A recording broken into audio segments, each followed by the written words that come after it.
the Director of National Intelligence, Tulsi Gabbard, joins me now. Director, thank you for being with us here today. It's great to see you as always. Thanks, Will. Likewise. I do wonder exactly what's been done here, or what was done under the Biden administration.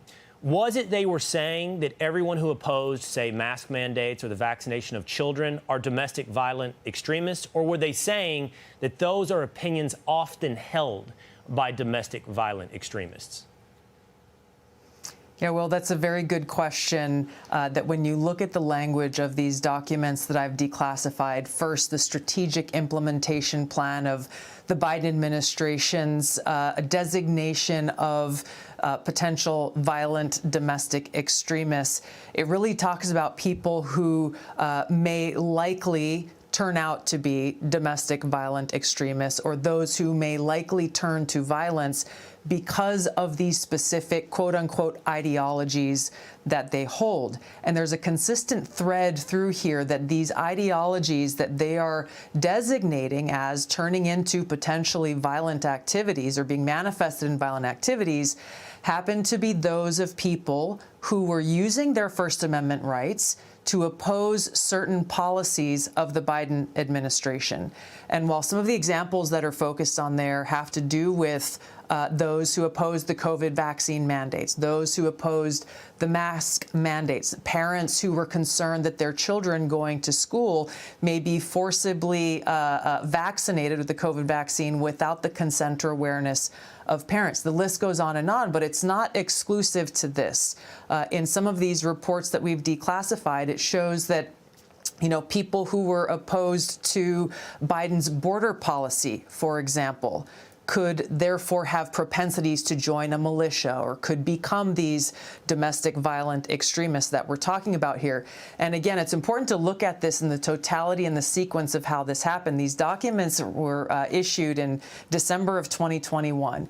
You remember very well, Will, the speech, the ominous speech that President Biden gave in 2022, where with this red background and Marines standing in the background, he issued an address to the nation warning the American people that Donald J. Trump and MAGA Republicans pose a direct threat to the fabric of our republic.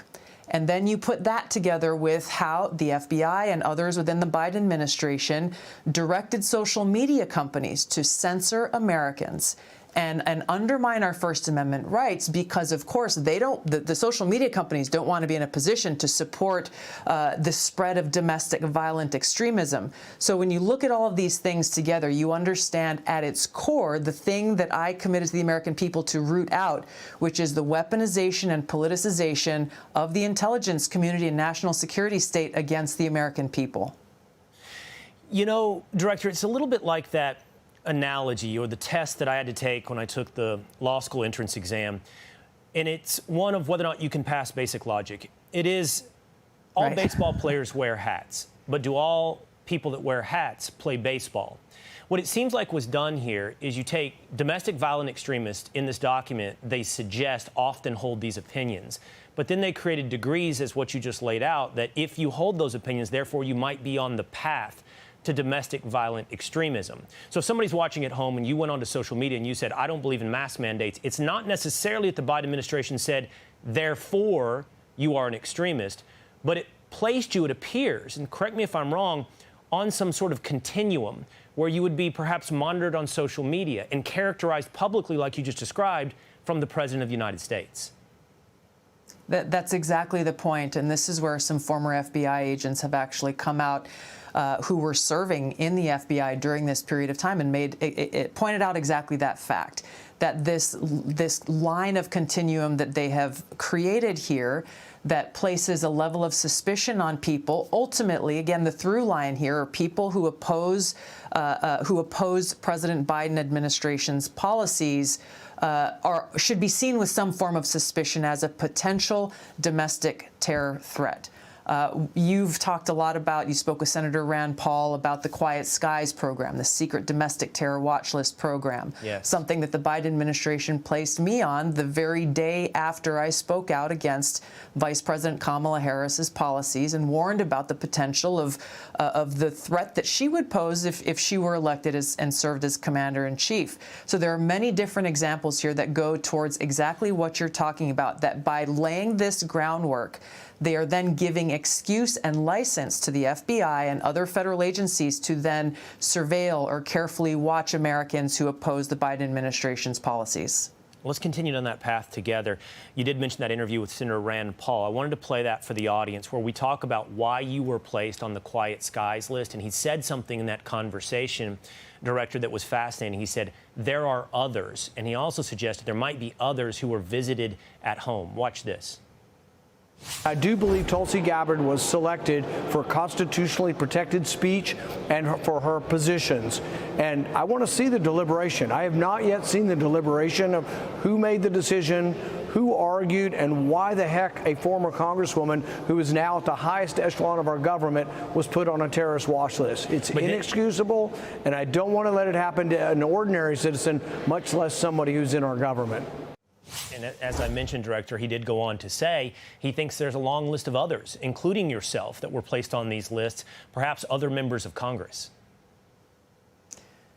Yes, I have heard from other members of Congress who themselves have said that while serving in Congress, they were placed on this list, and even after notifying TSA, remained on this list for a period of time. I think it's important to note that the TSA, the Federal Air Marshal Director that's been charged with administering this Quiet Skies program is continuing to justify the fact that I was put on this domestic terror watch list. But they have no answer for the fact that there were other high-level Americans who went and participated in the meetings that I did in Rome at the Vatican, at which time I was placed on this list. I called them immediately and I said, hey, I'm going through all of this additional screening, surveillance. This is really weird.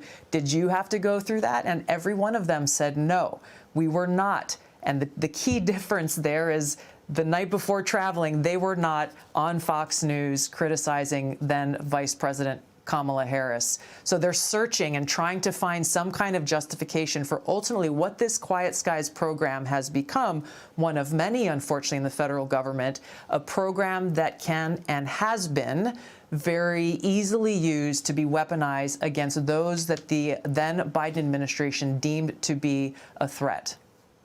I've been on Fox News criticizing power for some years. I'll have to find out. Hopefully you can help as you declassify documents, whether or not I'm on some. This is being deeply investigated as we speak.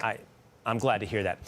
Director, you're used to long-form conversations, and we appreciate having one with you here today. I hope you forgive me for a moment, as I want to set up this question for you. We're talking about people that the prior administration defined as living outside the law. When we watch now in current events those who are supposed to guard the law step outside the law.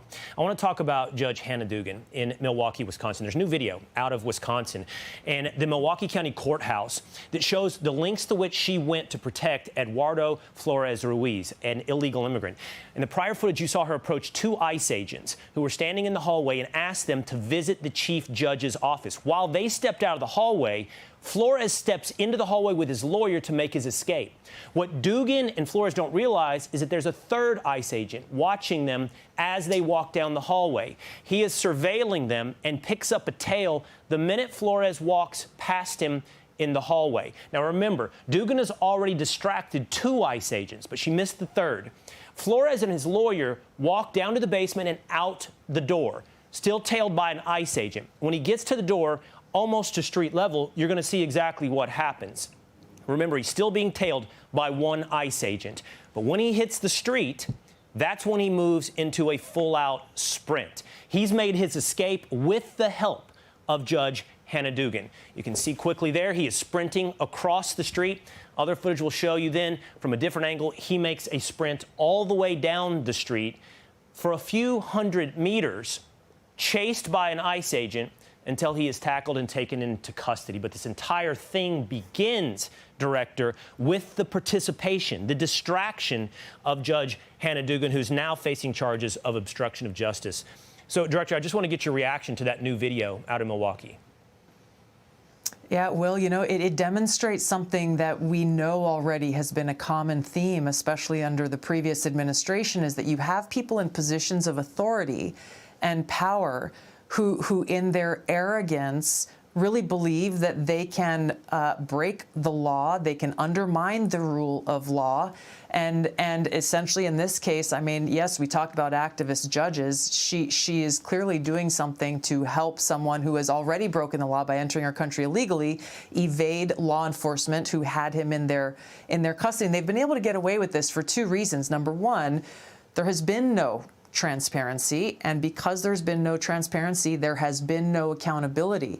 And this is what we are seeking to bring about. This is what the responsibility and mission that I take very seriously is to shine a light, as has been done in this video, as has been done in the documents that we are declassifying, shine a light on areas and places that have not seen the light of day for a very long time and have allowed many bad actors within our own government to get away with either crimes or unconstitutional acts and undermining our God-given rights and freedoms that exist within the Constitution and that serve as the foundation of our republic. And the last thing I'll say on this, Will, is as we continue down this process, don't be surprised that we will see the very same playbook that has been used for a very long time in this country, where those very bad actors and their friends in the legacy and mainstream propaganda media will accuse us of the very things that they are guilty of in order to try to deflect away from how they and their actions are undermining the Constitution, the rights and freedoms and civil liberties of the American people. I mentioned that Director Gabbard is used to long-form conversation. She's going to have another one with us here today because she's not going anywhere.